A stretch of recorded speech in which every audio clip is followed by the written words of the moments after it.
ಆನೇಕಲ್ ತಾಲೂಕಿನ ಹುಸ್ಕೂರಿನಲ್ಲಿ ಪ್ರತಿ ವರ್ಷದಂತೆ ಈ ಬಾರಿಯೂ ಅದ್ದೂರಿಯಾಗಿ ಮದ್ದೂರಮ್ಮ ದೇವಿ ಜಾತ್ರಾ ಮಹೋತ್ಸವವು ಜರುಗಿತು. ಇದರಲ್ಲಿ 17 ಗ್ರಾಮಗಳ ತೇರುಗಳು ಭಾಗವಹಿಸಿದ್ದು ಜಾತ್ರೆಗೆ ವಿಶೇಷ ಮೆರುಗು ನೀಡಿದೆ.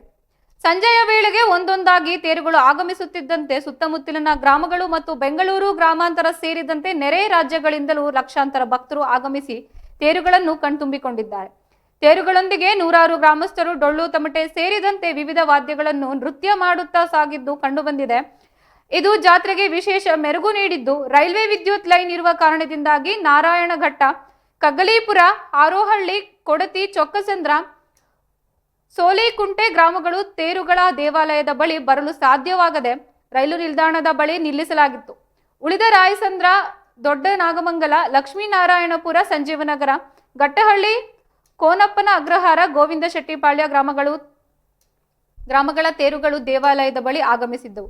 ಕಳೆದ ವರ್ಷ ನಡೆದ ಅವಘಡದಲ್ಲಿ 2 ಮೃತಪಟ್ಟ ಹಿನ್ನೆಲೆಯಲ್ಲಿ ಈ ಬಾರಿ ಸರ್ಕಾರ ಮತ್ತು ಪೊಲೀಸರ ಸೂಚನೆಯಂತೆ ತೇರುಗಳ ಎತ್ತರವನ್ನು 80 ಅಡಿಗೆ ಸೀಮಿತಗೊಳಿಸಲಾಗಿತ್ತು. ಸುಮಾರು 15 ರಿಂದ 20 ಅಂತಸ್ತಿನಷ್ಟು ಎತ್ತರದ ತೇರುಗಳು ಮಾತ್ರ ಸಿದ್ಧಪಡಿಸಲಾಗಿತ್ತು.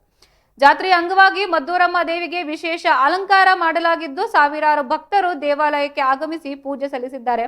ಹುಸ್ಕೂರು ಗ್ರಾಮದಲ್ಲಿ ಭಕ್ತರ ಜನಸಾಗರ ಕಂಡುಬಂದಿತ್ತು.